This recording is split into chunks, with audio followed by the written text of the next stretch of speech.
বন্ধুরা সবাই কেমন আছো? শম্পা রান্না করে সবাইকে স্বাগত। আজকে আমি তেল ছাড়া তালের বড়া বানিয়েছি। কিভাবে বানিয়েছি সেটাই আপনাদেরকে দেখাবো। তালের খোসাটাকে ছাড়িয়ে নিচ্ছি।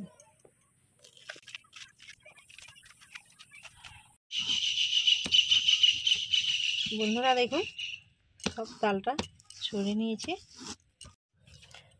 আমি একটা জাল নিয়েছি, এই জালের মধ্যে তালটা ছেঁকে নিচ্ছি।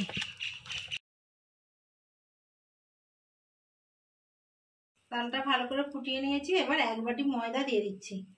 ডোটাকে নামিয়ে নিচ্ছি।